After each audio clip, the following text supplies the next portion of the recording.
কোনো স্থানে পৌঁছতে গেলে একটা মাধ্যমের প্রয়োজন হয়। কিছু মানুষ এই মাধ্যমকে রাস্তা বলে, কেউ পথ বলে, আবার কেউ বলে সরণি। মানুষ নিজের লক্ষ্যে পৌঁছানোর জন্য এই পথেরই খোঁজে থাকে, কিন্তু মানুষ একটা কথা বুঝতে পারে না, যে এই পথে এগোতে গেলে এই পথকে পিছনে ঠেলাও অত্যন্ত প্রয়োজন। যদি এটা করার ক্ষমতা আপনার না থাকে, তাহলে আপনার পথ আপনাকে লক্ষ্যে পৌঁছতে দেবে না। দ্বিতীয় কথা, যদি নিরন্তর চেষ্টা আপনি করতে পারেন, যদি সেই ক্ষমতা আপনার মধ্যে থাকে, তাহলে আপনি যখন চাইবেন, যেখানে চাইবেন, নিজের পথ নিজেই বানাতে পারবেন। রাধা রাধা। আমাদের সব থেকে ভালো লাগে বিজয়, সব থেকে অপ্রিয় হলো পরাজয়। কিন্তু আপনাকে একটা কথা বলে দিই, হার নামক কোনো পরিণাম হয়ই না। যাই পরীক্ষা থাকুক না কেন, হয় সেটা জয়তে পরিবর্তিত হয়, নয় সেটা আমাদের কোনো শিক্ষা দিয়ে যায়।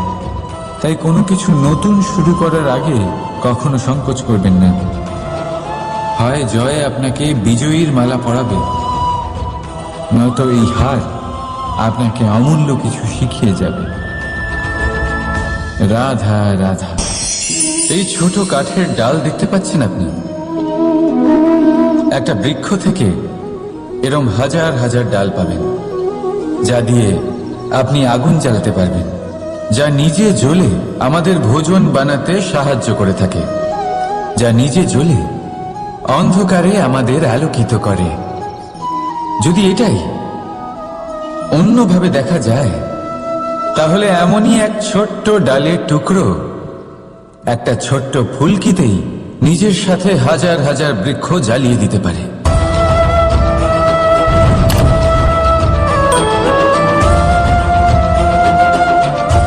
পার্থক্য কোথায়? পার্থক্য হলো শুধু দৃষ্টিভঙ্গিতে, মানসিকতায়।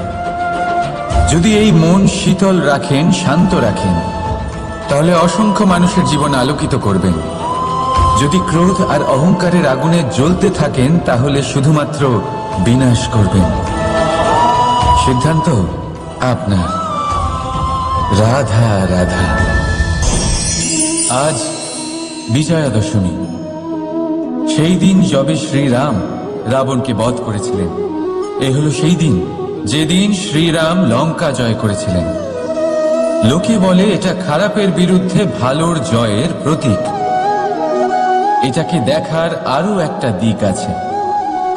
আগে হ্যাঁ, এটা ভালোবাসার জয়ের প্রতীক, এটা পরিবারের জয়ের প্রতীক।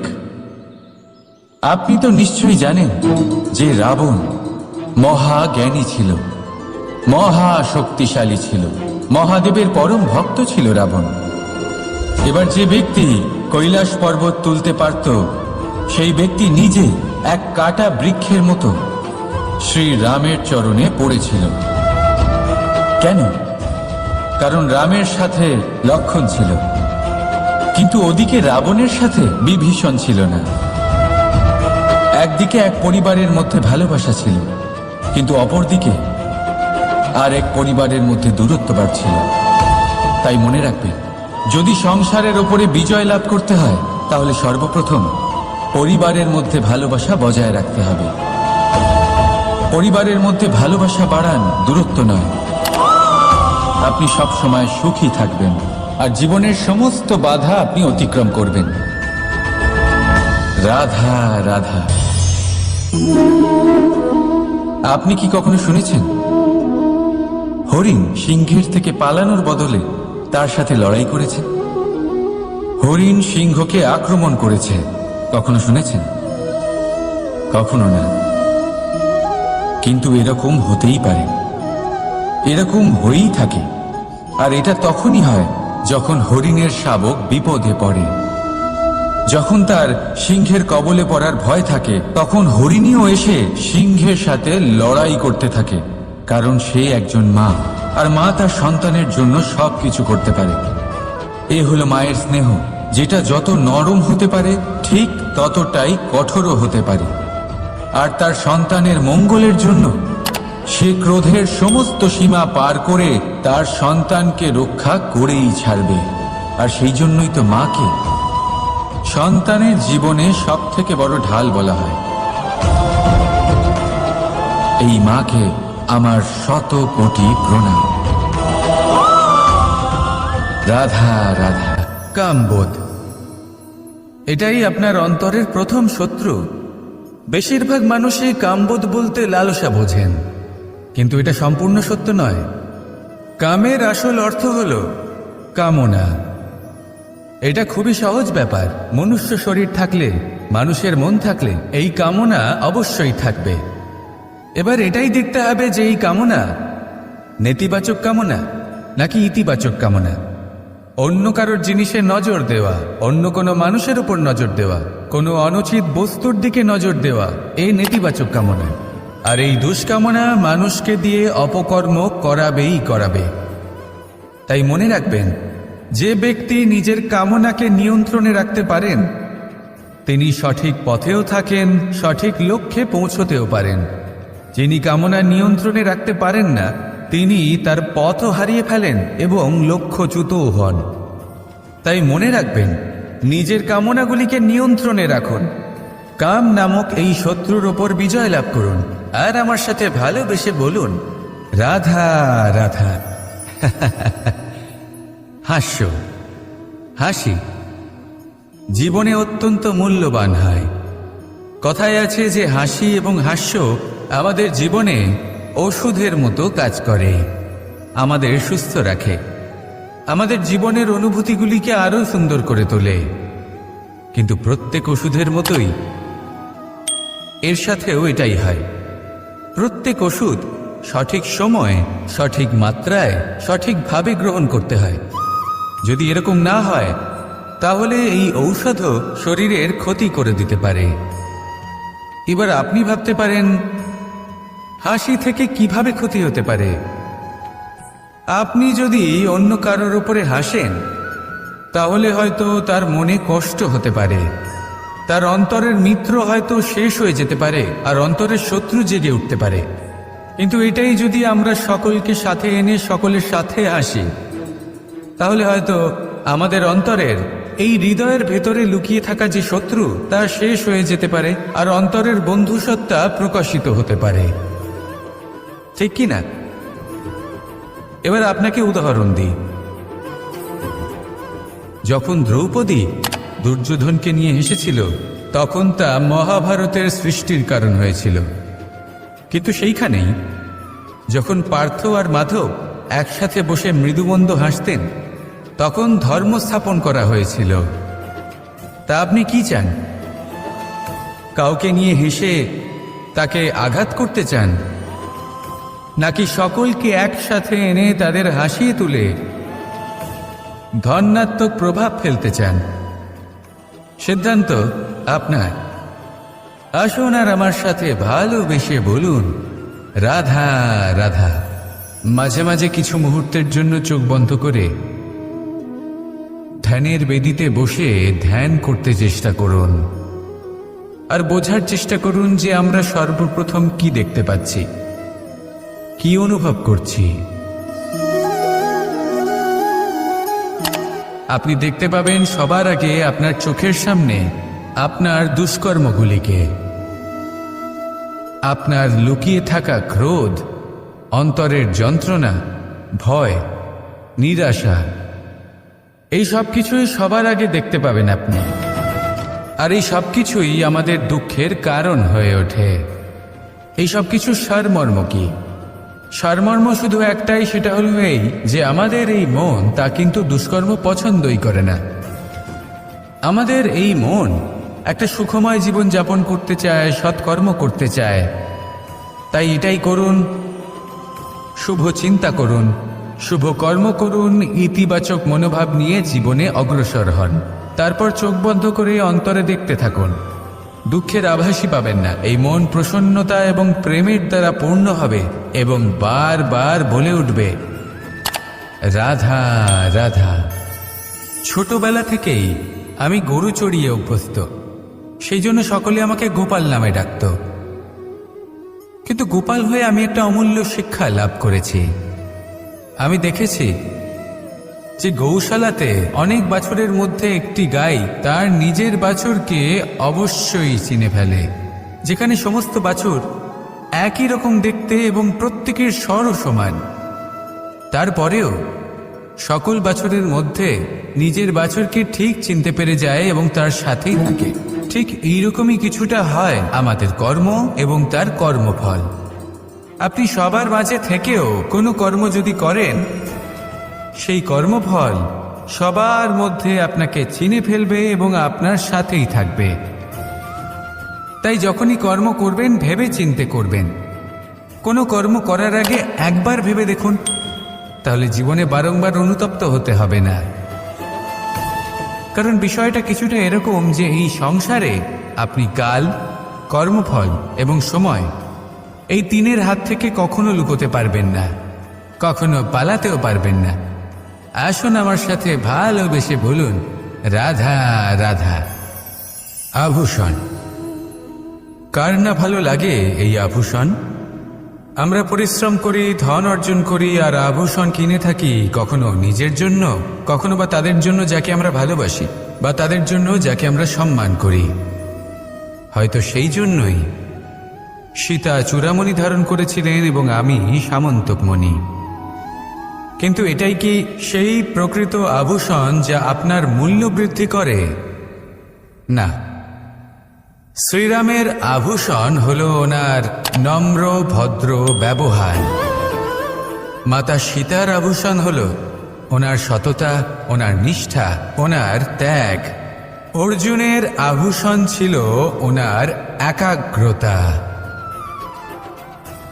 রাধার আভূষণ ওনার প্রেম। এই আভূষণ কোথাও নেই, আপনার মনে আছে। যদি আপনার মনে মিষ্টতা থাকে, তা শান্ত হয়, তাতে সততা থাকে, নিষ্ঠা থাকে এবং প্রেম থাকে, তাহলে আপনার অন্য আর কোনো আভূষণের কোনো প্রয়োজন নেই। আপনি যতই ভিড়ের মাঝে থাকুন, আপনার ঔজ্জ্বল্য চোখে পড়বে। আসুন আর আমার সাথে ভালোবেসে বলুন, রাধা রাধা। সুখ এবং দুঃখ, এই দুই হলো আমাদের জীবনের অবশ্যম্ভাবী এবং গুরুত্বপূর্ণ অঙ্গ। আমাদের সকলের জীবনে কখনো সুখও আসে, আবার কখনো দুঃখও আসে। আমরা সবসময় ভাবি আমরা কিভাবে সুখ লাভ করব, কিভাবে আমরা দুঃখ থেকে দূরে থাকতে পারি। আর এই জীবনে যা কিছুই ঘটুক না কেন, সেই সব কিছু আমরা সুখ এবং দুঃখের মাপদণ্ডে মেপে থাকি। এবার এখানে একটা ছোট্ট বিষয় আছে। এটা ভেবে দেখতে হবে যে কে আসলে সুখী ব্যক্তি। সুখী ব্যক্তি হলেন তিনি, যিনি নিজের জীবনে নিজের কর্মের বিশ্লেষণ করে থাকেন, সেই বুঝে পদক্ষেপ নেন। উনি কি করতে চলেছেন সেটা উনি জানেন। আর যদি ওনার কোনো দোষ থাকে বা ভুল থাকে, তাহলে সেগুলো শুধরে নিয়ে এগিয়ে চলেন। সেই জন্য উনি সুখী হন। অন্যদিকে যে ব্যক্তি দুঃখী, তিনি কি করেন? তিনি নিজের ওপর নয়, অন্যের ওপর নিজের নজর রাখেন যে তিনি কি করছেন, কিভাবে কর্ম করছেন। ওনারা অন্যের নিন্দা করেন, অন্যের সাফল্য দেখে ঈর্ষা করেন, ক্রুদ্ধ হয়ে যান, ওনাদের বাধা দিতে চেষ্টা করেন। সেই জন্যই তো ওনারা দুঃখী হন। এই সংসারে এমন অনেক ব্যক্তি আছেন যারা এই কারণে দুঃখী নন যে তাদের জীবনে দুঃখ আছে। তারা এই কারণে দুঃখ পান কারণ অন্যের জীবন অনেক বেশি সুখের। দেখুন, শেষ পর্যন্ত আপনাকে নিজের কর্মের প্রতি মনোসংযোগ করতেই হবে, অন্যের প্রতি নয়। কারণ আপনার জীবনে আপনার কর্ম হলো এমন একটা জিনিস যা আপনার নিয়ন্ত্রণে আছে। নিরন্তর চেষ্টা করতে থাকুন, নিজের কর্মকে বুঝতে শিখুন, শুধরে নিন, নিজেকে শ্রেষ্ঠ করে তুলুন। তখন সাফল্য নিজে থেকে আপনার কাছে আসবে আর এই মন প্রসন্ন হয়ে বলবে, রাধা রাধা। প্রেমের পরিভাষা আসলে কি?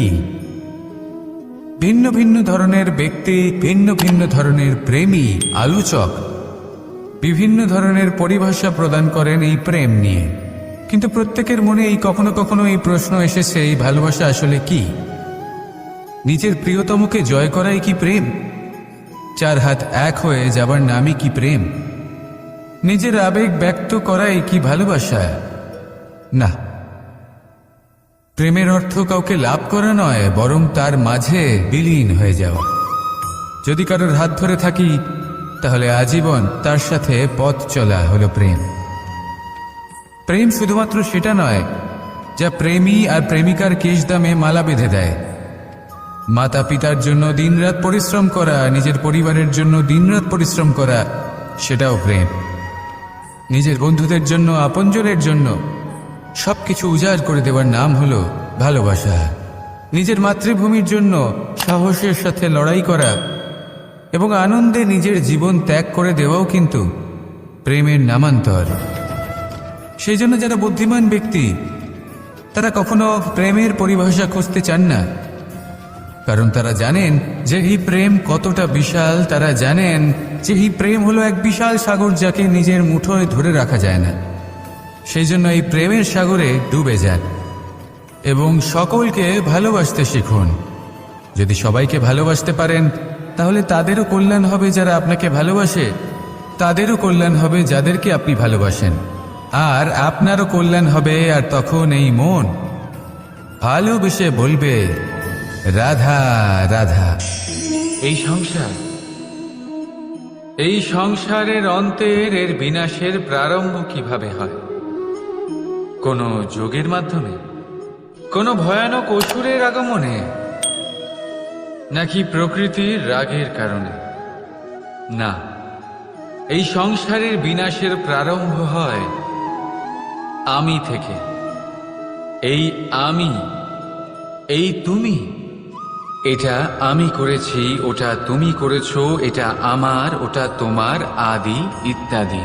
এই ভাব যখন মনে বাসা বেঁধে নেয়, সর্বপ্রথম ঘর ভাগ হয়, তারপর বসতি, তারপর প্রাণ, আর তারপর দেশ, আর সবার শেষে সমস্ত সংসার ভাগ হয়ে যায়। আর এই ভাগ হয়ে যাওয়া শেষে মনোমালিন্যে পরিণত হয়। এখন এমত অবস্থায় কি করা যেতে পারে? কিভাবে বাঁচা যায় এই পরিস্থিতির থেকে? কিভাবে দূরে থাকা যায় এই বিনাশের থেকে? উত্তর সেই একটাই, করুণা। একে অপরের দরকারগুলি বুঝুন, একে অপরের সমস্যাগুলি বুঝুন, একে অপরের দুঃখের সাথী হয়ে দাঁড়ান, একে অপরের সুখের ভাগীদার হন। আর শেষে যখন এই আমি আমরাতে পরিণত হবে, তখন এই বিনাশ নিজে থেকেই দূরে চলে যাবে। তাহলে আমরাতে বিশ্বাস করতে শিখুন, আর আমার সাথে ভালোবেসে বলুন, রাধা রাধা। আপনি এমন অনেক মানুষকে দেখে থাকবেন যারা এই সংসার ত্যাগ করেছেন, নিজেদের ঘর বাড়ি সমস্ত সম্পর্ক ছেড়েছেন, বেরিয়ে পড়েছেন শুধুমাত্র ঈশ্বরের খোঁজে। মন দিয়ে সেবা করেছেন, কিন্তু তাও ওনারা কখনো ঈশ্বরের দর্শন পাননি। উল্টে মনে অসন্তুষ্টি আরো বেড়ে গেছে। কেন হয় এমনটা? একটা গুরুত্বপূর্ণ কথা মনে রাখবেন, সেই ঈশ্বরই আনন্দ। ধ্যানের অর্থ হলো মনে আনন্দের জাগরণ করা, আর সেবার অর্থ হলো সেই আনন্দকে সবার মধ্যে ভাগ করা। তাহলে যদি আনন্দকে জাগ্রত করো আর সবার মাঝে ভাগ করে দাও, তাহলেই ঈশ্বররূপী আনন্দ তুমি অবশ্যই পাবে। রাধা রাধা। যদি আমাদের জীবনে কোনো শিল্পই না থাকে, তাহলে আমাদের জীবনটাই নীরস হয়ে যাবে। এখন যদি সবাইকে আমি জিজ্ঞেস করি সব থেকে বড় শিল্প কি, তো কেউ বলবে চিত্রশিল্প, কারণ তা ওনার মনকে আনন্দ দেয়। কেউ বলবে যুদ্ধ শিল্প, কারণ তাতে বিজয় প্রাপ্ত হয়। কেউ বলবে ভবন নির্মাণ শিল্প, কারণ তাতে ছাদ পাওয়া যায়। কেউ বলবে সঙ্গীত শিল্প, কেউ বলবে নৃত্য শিল্প, কেউ বলবে অভিনয় শিল্প, আদি ইত্যাদি। কিন্তু এই কথা নিয়ে বিবাদ করা অনুচিত, হতেই পারে না, কারণ প্রত্যেক ব্যক্তির নিজস্ব চিন্তাধারা এবং নিজস্ব দৃষ্টিভঙ্গি থাকে। শুধু একটা কথা আছে, একটা